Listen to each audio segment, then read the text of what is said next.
Today I'm canning strawberries and rhubarb for all kinds of desserts with 4 jars lids. Well, hi guys, welcome back to Linda's Pantry, and today I'm going to be canning strawberry and rhubarb together. So I canned just plain rhubarb for you with sugar, and it makes the best overnight oatmeal. Oh my gosh, it's so good, so delicious. But the strawberry, I did some after that for myself with strawberries, and it is beyond delicious. So I have another huge bounty of rhubarb off of my one plant. Now the stalks are a little bit thinner. You know, some of them are kind of skinny, like this one, but they're still they're not hollow, they're not dry, they're still very juicy. And so I'm gonna get all this trimmed up, and I'm gonna get this macerating in some sugar. So this will be a prep a day, can a day video. So today I'm gonna get everything prepped, the strawberries hulled and cut up into the pieces I want, usually halves or quarters. And then the rhubarb, the same thing. And then tomorrow we'll come back and finish up the canning session. All right, so this is a water bath technique. It is so delicious, I promise you. And you can make desserts. You can turn around and make that into jam, pie, cake, bread, muffins, cookies, you name it, it comes out delicious. All right, ice cream topping, ooh, yummy. Come on in. Following the National Center for Home Food Preservation, we're gonna use a half a cup of sugar per quart of fruit. So on both the rhubarb and the strawberries. And I'll keep them separate. I want 2 quarts of strawberries to 4 quarts of rhubarb. And this is a great way if you have your own strawberries, or you know, I just canned strawberries for just plain by themselves for pie and stuff. If you've got your own that you have access to, then by all means, you can increase it, you can decrease it. It really doesn't make a difference. The sugar is going to help maintain the color, but it's also going to help this tart rhubarb be palatable, because it's a very tart vegetable. And yes, it's a vegetable. So now make sure, even though I scrubbed this outside and inside, I still am pretty picky about what happens with this. So I'll probably give it a wipe down each stalk here, just to make sure I don't have any dirt. And I don't fertilize, other than, you know, I top dress chicken manure in the spring. I don't use any chemicals on my food that I grow myself. I do not. Now this one, I can feel this feels a little tougher, but it's actually, it's not, you know, with holes in it or anything like that. And then I'm just gonna literally take my knife and start working the rhubarb. Now, I was very tempted to make juice with this, like a strawberry and rhubarb juice. Oh, wouldn't that be good to have on the shelf? But, about 1-inch pieces is really all you need here, because it'll break down, and it breaks down in the stock pot when you cook it, because you got to cook this down. And there you go. All right, let's see if we've got a quart yet. Let me grab a little scoop to scoop up. All right, there we go. And I'm putting this in my container. I got these containers at Costco, and they have the measurements on the side. I love to store soup, but it's wonderful to start that process for a canning project or any kind of food preservation, because you've got the measurements right there. So that's about a quart of fruit. So we're going to do a half a cup of sugar. And you could do a little bit less. You could do a little more if you want it sweeter. Feel free. So And that's how we're gonna continue. So I'll bring you back when I'm done with the rhubarb and I'm started on the strawberries. How's that? Okay, so I got done with the rhubarb, and literally all I'm doing now is hulling strawberries. And I'm cutting them in half.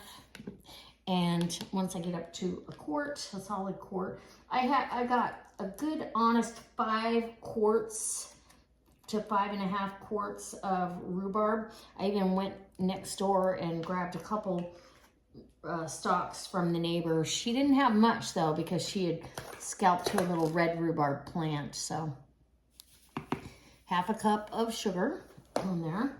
And I could juice this, or I could, you know, can the rhubarb.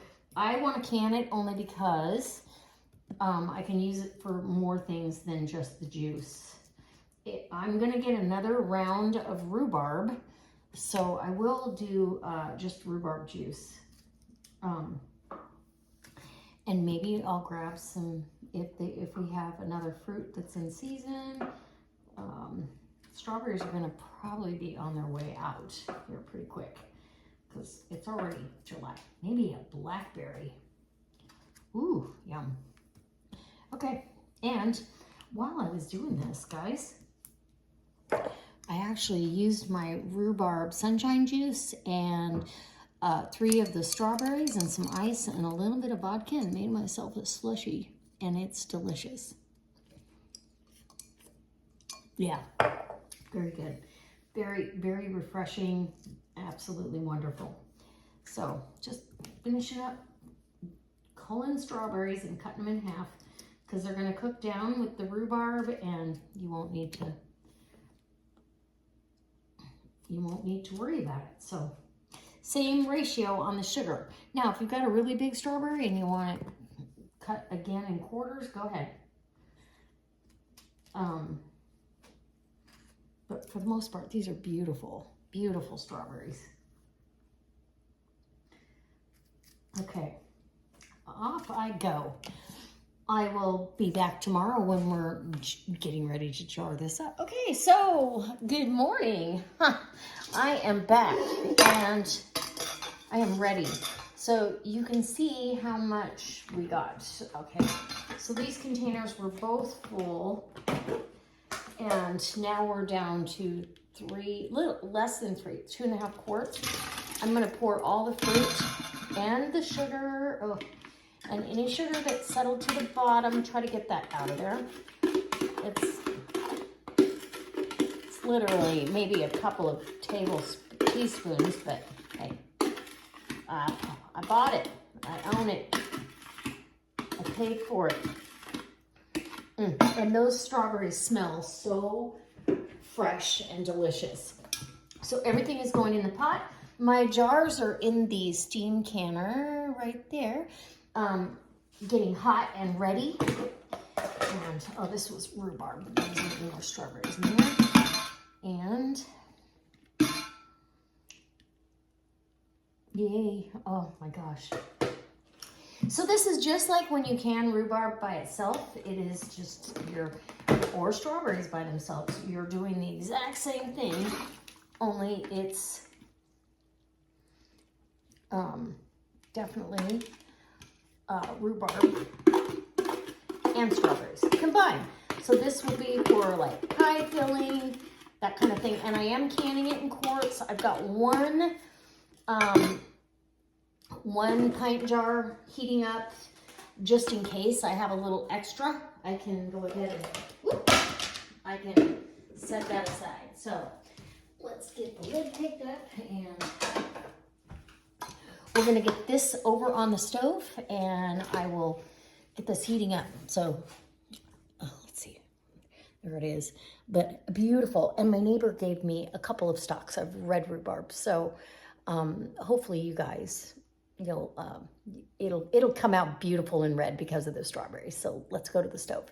I did want to let you know that I am using 4 Jars lids and bands. I've been using their bands and I really like them. They are holding up through the canning processes and not losing that metal. It's not oxidizing like the lesser brands do. And this is a very competitive price point.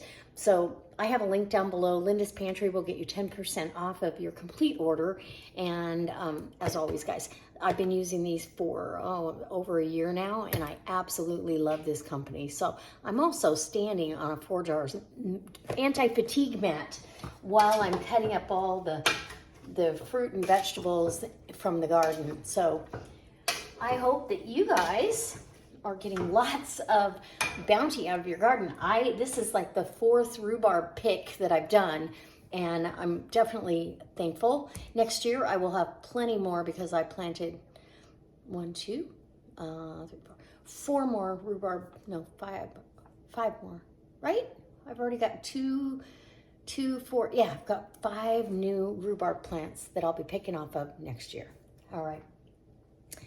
Anyways, yeah, let me heat this up. As soon as the rhubarb softens up, then we're ready to start jarring it up. All right, so the jars are nice and hot, and the rhubarb and strawberries are cooked through. So it takes about 10 minutes once you get it heated up, and it's a beautiful pink color. It will make a beautiful pie. So you want to scoop up liquid and fruit. And I can thicken this with cornstarch when I open the jar. So I am not worried about how watery. And pie filling, even the clear gel, and I want an inch of headspace, so it can take a little bit more. That's it. And I'm gonna go ahead and debubble just because it is thicker. Oh, look how pretty though. Can you see how pretty that is? I'm just gonna tell you, it's pretty. And I've got a vinegar soaked paper towel. I've got a couple of them sitting here, ready to go. Wipe the rim, make sure there's nothing on there, sugar or otherwise. Now, 4 jars does have you soak the lids in simmering, hot water. I just pour really hot water. Just about, okay. This is a really hot jar. I want to get this ring on. There we go. Good. Hot. Okay, fingertip tight. And look at that beautiful strawberry and rhubarb, ready for pies, cakes, breads. The other thing, if I did the pie filling gel, this would be limited to that. I wouldn't be able to necessarily use it for cakes and muffins and that kind of thing. So in the canner, it's going to go,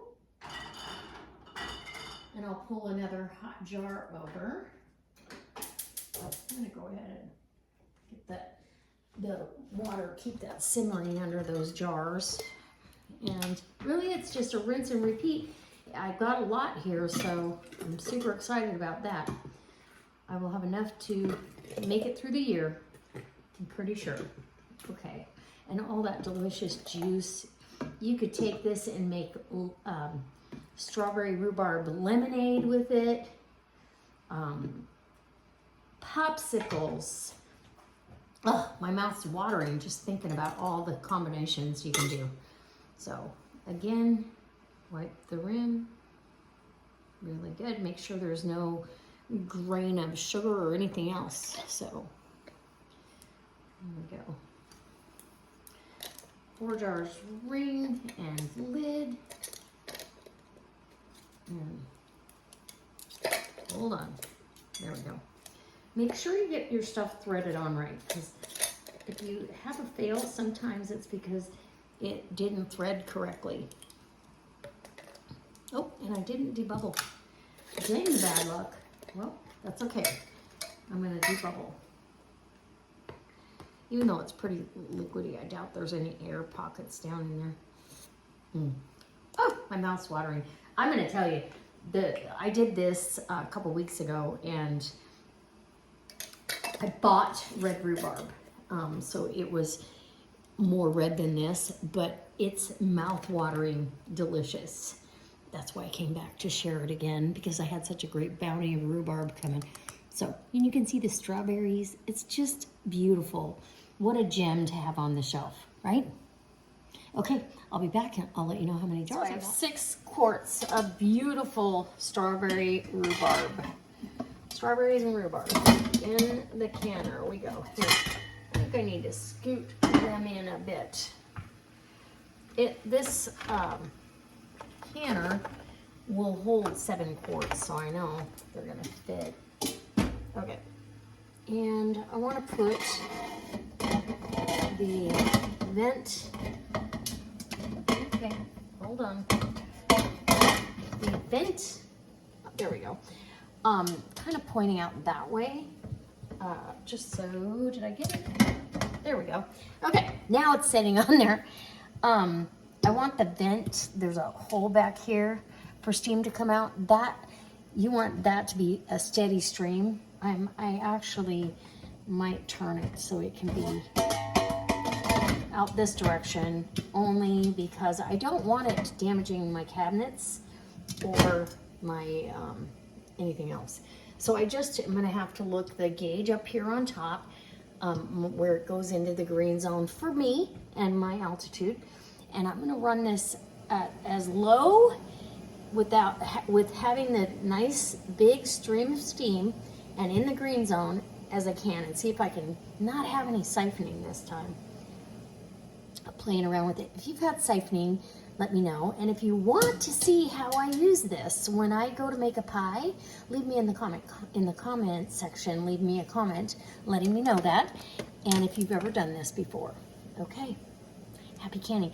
So once I get in the green zone, it's going to go for 15 minutes, and then I'm going to let it cool down and calm down for at least 5, but closer to 10 usually. Just, again, to keep from siphoning, to hit that cool air that's in the house, because we've got the air conditioning. All right. Let me just tell you, this is so delicious, and I thoroughly enjoyed it in a crumble and cookie so far.